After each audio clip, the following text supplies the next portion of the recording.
Friends, myself Akhilesh Thakur once again before you through my YouTube channel Akhilesh Thakur Academy of Meaningful Experience। आज बुद्ध पूर्णिमा का दिन है, बड़ा ही पावन और पवित्र दिन है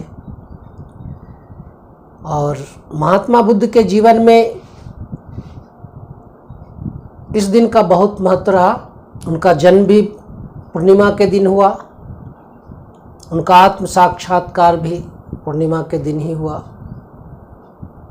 और उनकी मृत्यु भी पूर्णिमा के ही दिन हुई है।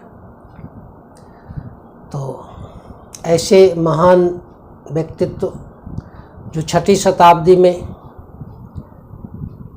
जिनका नेपाल के लुम्बिनी वन में जन्म हुआ था, आज हमारे देश के माननीय प्रधानमंत्री जी वहाँ दोनों देशों के संबंधों को पुख्ता करते हुए अपनी सांस्कृतिक विरासत को साझा करने के उद्देश्य से आज वो लुम्बिनी बन गए हैं और एक बड़ा ही अंतर्राष्ट्रीय संदेश बन रहा है। और ये छठी शताब्दी पूरी दुनिया में एक परिवर्तन का दौर था, जब दार्शनिकों का अवतरण हुआ।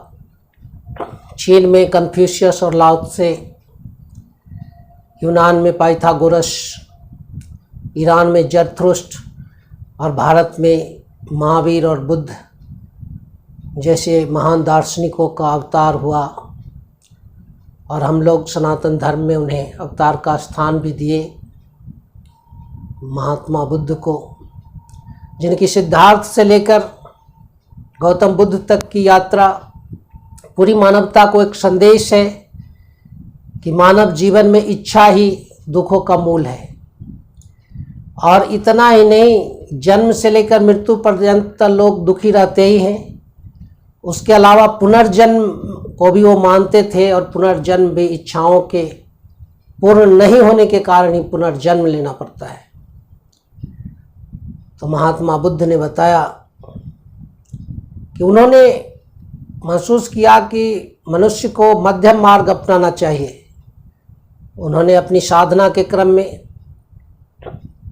बहुत सारी यातनाओं को भी सहा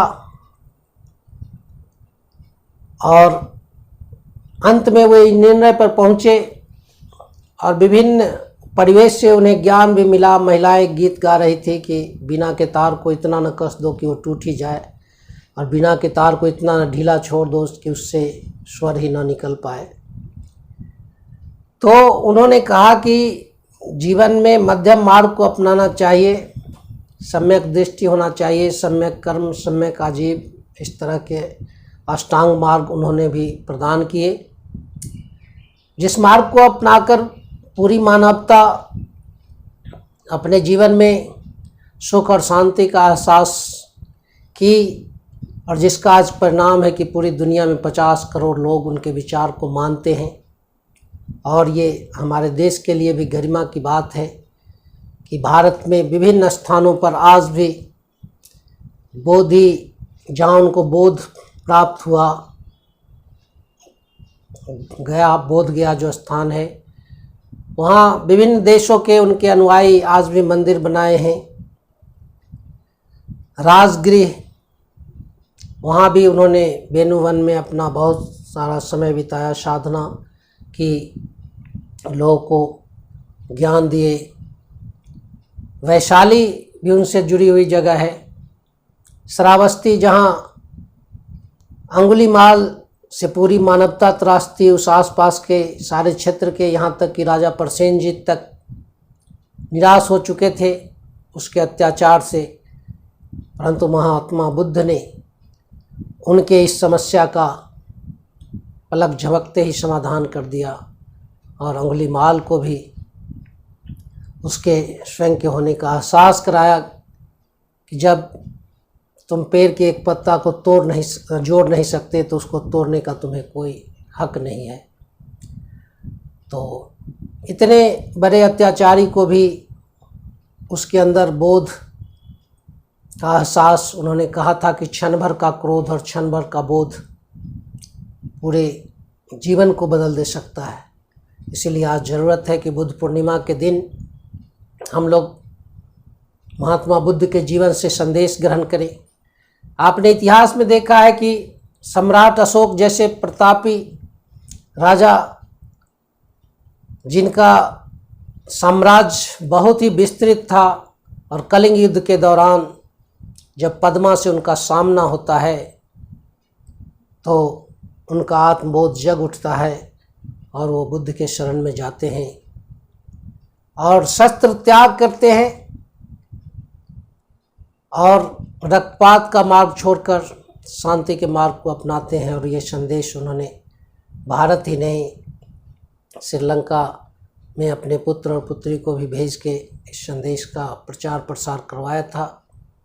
और वैसे अशोक जैसे महान सम्राट ने भी बुद्ध के विचारों को अपने जीवन में अपनाया। तो आज बुद्ध पूर्णिमा का दिन काफ़ी प्रासंगिक है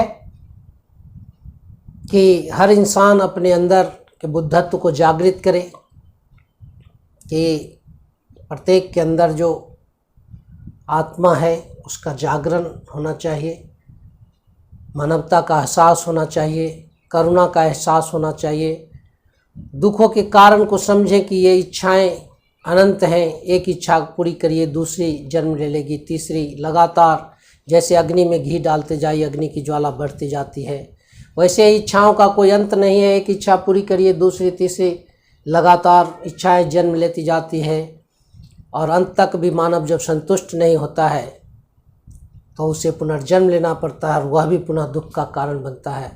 इसलिए दुख के कारणों पर उन्होंने काफ़ी गंभीर चिंतन किया और एक राजसी जीवन को त्याग कर उन्होंने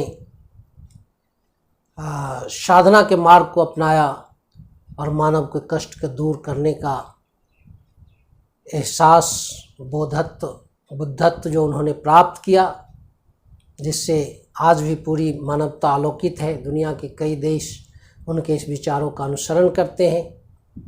तो बुद्ध जयंती और ख़ास के पूर्णिमा जो उनके जीवन में ये बुद्ध पूर्णिमा का काफ़ी महत्व रहा, जन्म से लेकर बुद्धत्व प्राप्त करने और फिर समाधि लेने में भी इस दिन का महत्वपूर्ण स्थान है।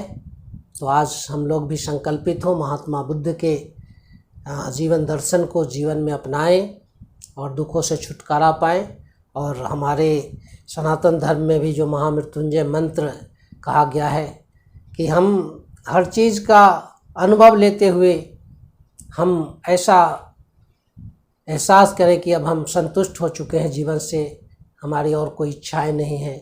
और जब इच्छा रहित हो जाएंगे तो उस अवस्था में हम पहुंच जाएंगे और हमारे दुखों का निदान हो जाएगा। धन्यवाद।